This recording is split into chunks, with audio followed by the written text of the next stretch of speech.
with Rocky Mountain Wet Shave. Today I want to talk to you guys about Hagen Shaving Soap. I've been using this for a little bit over a week now, I'd say maybe 2 weeks, and my impression of it overall is actually pretty good. I just moved about a week ago, so I used it at this house and at an apartment previously. And I did notice some differences in characteristics between it. Back at the apartment, the shave soap seemed a lot more dry and didn't quite protect me because I didn't get the slickness that I wanted out of it. So when I came to this house, all of a sudden the soap worked a little bit better. I'm going to attribute that to it being two different cities, and the water might have been harder or softer at the other place, and here, it's one of the opposite. So definitely take that into consideration when you're using soaps. If you don't like a soap, it might not really be a bad soap, but it might have something to do with your water, and it may mean that you end up going towards something else that you might not at a different location. So if you ever do move, it might be worth retrying some of the soaps, depending on how they had felt for you in the past. So I've had this soap blooming in a mug here while I was in the shower, and I also had the Hagen Best Badger shaving brush in there as well. I picked these products to use because they're readily available. I've seen them at Target, Walgreens, Bed Bath & Beyond, and heard also that they're readily available at Walmart. I did pick it up at Bed Bath & Beyond because I got the 20% off coupon in the mail. Some of you might know about that, some of you might not. Most places this was about $19 or $20, and then at Bed Bath & Beyond I got it for about $16 with the coupon. So that was really fantastic. I'm not reviewing this brush today, however I will be using it probably over the next couple of months. I want to see how it performs, and when I get to use it for quite some time, then I'll talk about how it performed and how it held up over time. So not a review of the brush today, just hitting up the soap. So why don't we get started, and then we'll talk about it afterwards.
All right, so let's talk about that.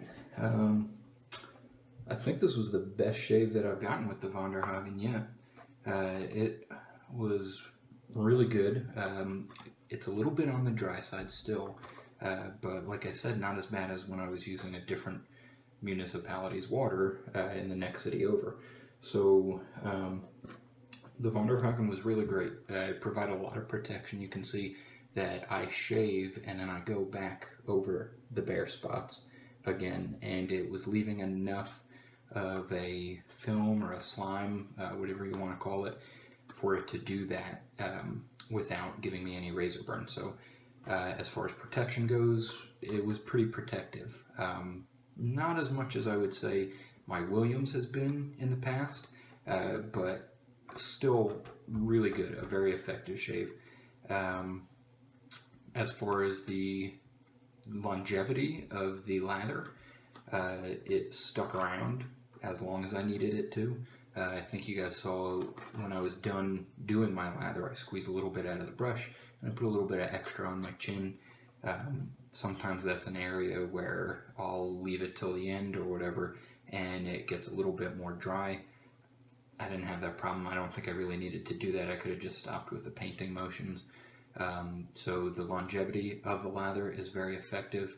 Also, I'm in a very dry climate out here in the Rocky Mountains, so if it's going to work here, I think it's probably going to work most places. You know, mind you, it's not the Mojave Desert, but it's a pretty good stick around.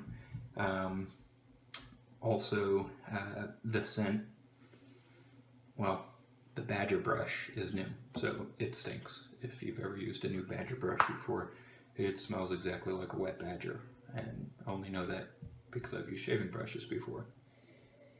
But the smell of the soap, I'm not really a fan of it. I tolerate it now because I've been using it for 2 weeks, so I'd say I'm probably actually indifferent to it, but when I stick my nose in here, I sort of get like a bubble gum and perfume kind of smell. I don't know, that's kind of weird. Yeah, I don't really care for that. But again, like I said, I got used to it. I'm indifferent to it. I don't smell it while I'm shaving, and I don't think it really hangs around much afterwards. So I wouldn't rate it very high for scent. What else do we have? The latherability. It's very easy to lather, but the one thing that I've noticed is you get it and you're going, and I do it in my hand, and it looks like I have a good lather. And this is where I had a little bit of trouble in the beginning using it. It wasn't fully hydrated, but it looked great. So I'd slap it on my face and I didn't get the protection I needed, and I got a ton of razor burn. So I keep taking my lathering hand and I'll get a little bit of water in it from the sink, put it into the brush, and keep going. And I load as much water as I can into there. And really super hydrated. I think it's kind of like Williams in that way. People say it's a super thirsty soap. So as far as the lathering goes, it's definitely easier than Williams to lather, but it wasn't super hard because it was a little bit deceptive for me anyway. Overall, it's a really good soap. When I first got it and I hated the smell, I said, well, when I'm done with this review, I'm going to throw it in the bathtub and, you know, maybe let the guests use it or something like that because it's just not for me. But after using it for about 2 weeks now, totally changed my opinion of it. I tolerate the smell. The protection is fantastic. It really hangs around on your face and you can get through a full shave with it. And there's probably plenty on here for those of you who like to do a second pass with it to go you know, alongside the grain or against the grain. So overall, I really like this soap. I hope this video was helpful to you and informative to you. You know, go ahead and check out their product. From what I've heard, Walmart sells the soap for the cheapest, but again, like I said, Bed Bath & Beyond, you can use that 20% off coupon if you get those in the mail. If not, sign up for it. They send you one like once a month, and you can use it on your whole purchase. So it's really fantastic because their normal prices are just the same as everybody else. Also, I don't work for them. That's just my opinion. So, um, hey, if that was helpful, give me a like. I'd love to see you stick around and subscribe, watch some of my other videos, and come along with me on this journey. I feel like I'm really growing with my shaving experience and really getting a feel for the things that I like and how to get a great shave out of just about anything. Um, and hopefully you want to come along and see what's next. So hang out. I'll keep using this brush for a while, see how it goes. And I've got some other products that I'll be lining up soon. So I'll see you next time. Thanks a lot. Bye.